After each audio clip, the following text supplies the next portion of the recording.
Lagos State government strengthens efforts to combat hepatitis amid rising prevalence. Federal government strengthens collaboration to enhance food security. On the 14th, British Prime Minister pledges endless efforts to prevent further riots. And in sports, Nigeria's 4x100 meters relay teams miss final spots of Paris Olympics as Adekoroye falls to Chinese opponent in women's wrestling. And now the details. I am Akan Usen.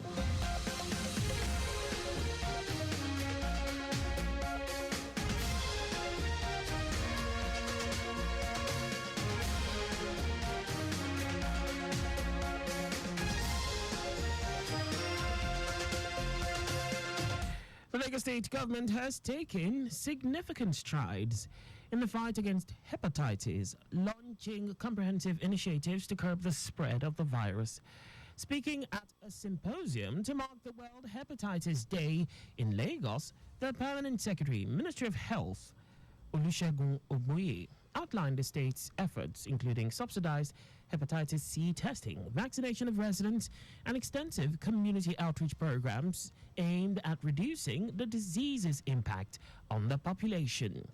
Ogboye emphasized the fight against viral hepatitis must be intensified to address the 2024 World Health Organization Global Hepatitis Reports, which indicate that deaths resulting from viral hepatitis have become the second leading cause of death, with about 1.3 million deaths annually, which is globally 100 times more than HIV/AIDS.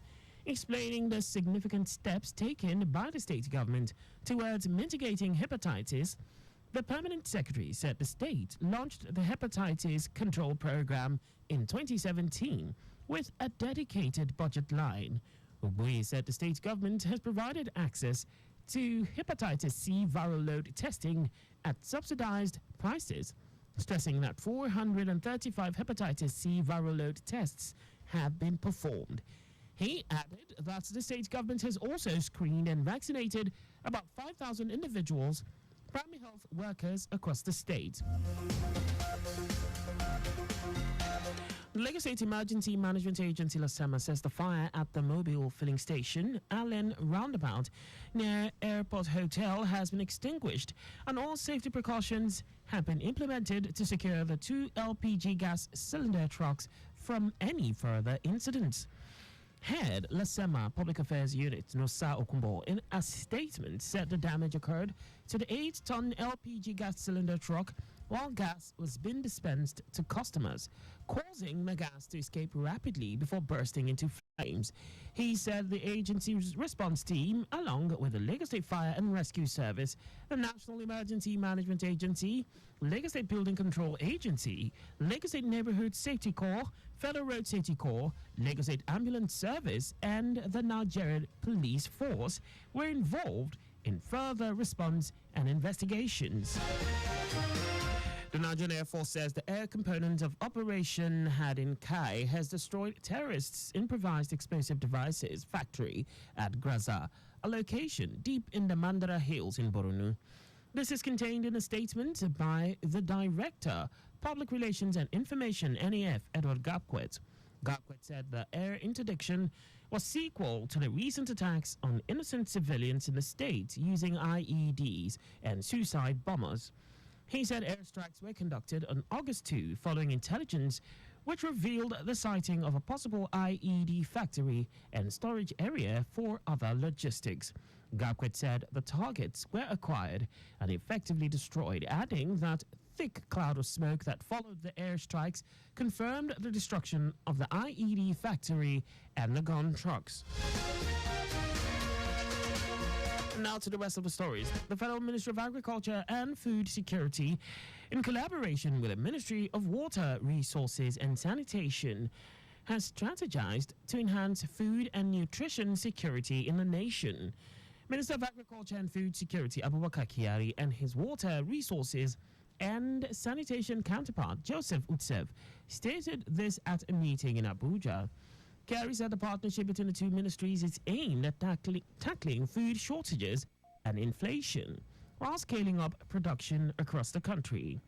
He also emphasized the role of a joint action committee on food security, which includes private sector involvement in efficiently utilizing resources for year-round farming.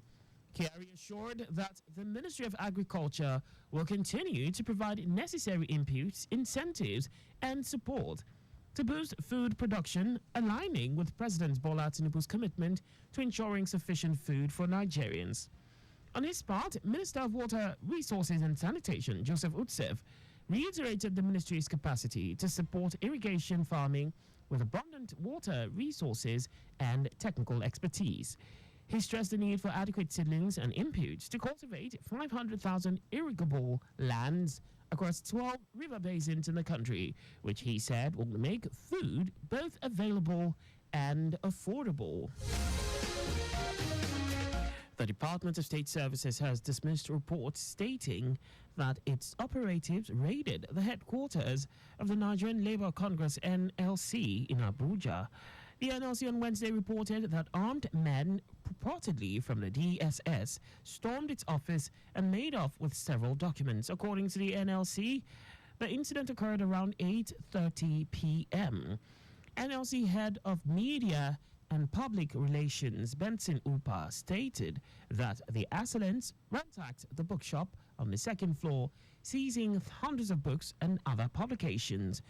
Refuting the accusations, the DSS spokesperson Peter Afunanya stated that the agency had no involvement in the incident.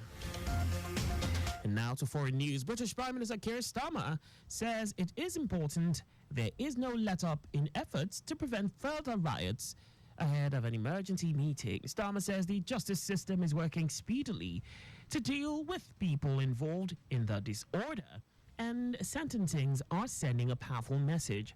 2 rioters have each been sentenced to 2 years and 8 months in prison for violent disorder on Merseyside, while 3 people charged with causing violent disorder in Plymouth City Centre in England have been jailed. Thousands of anti-racism protesters turned out across England on Wednesday evening. Over 6,000 extra officers were deployed in case of further unrest, with 140 charged, and the police still saying those figures will likely continue to rise significantly.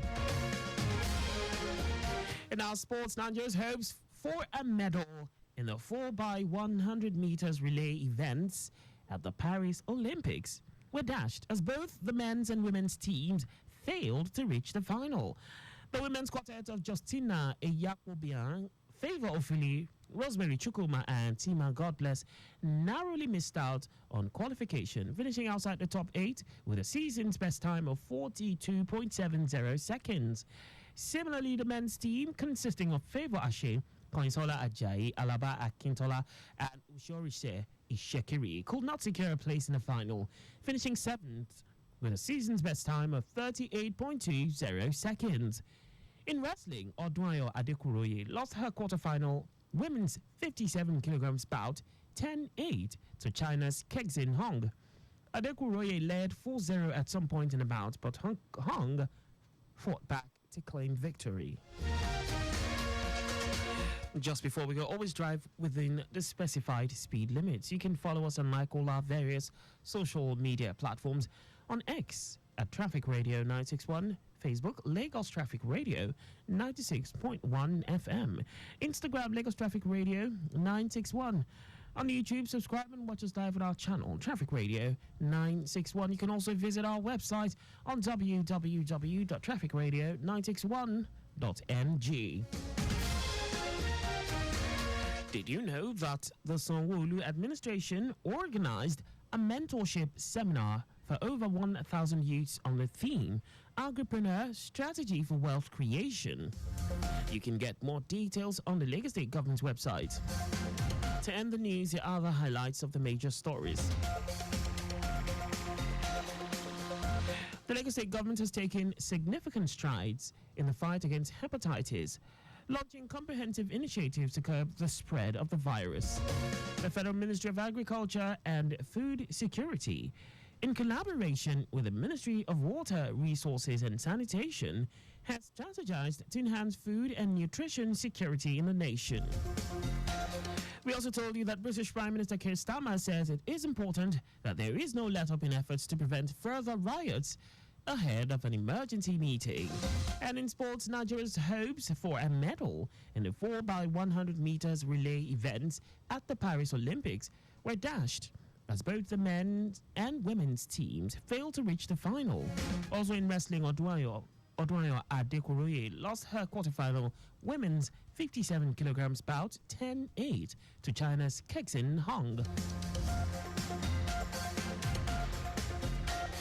For contact with the newsroom, please send a message to info@trafficradio961.ng.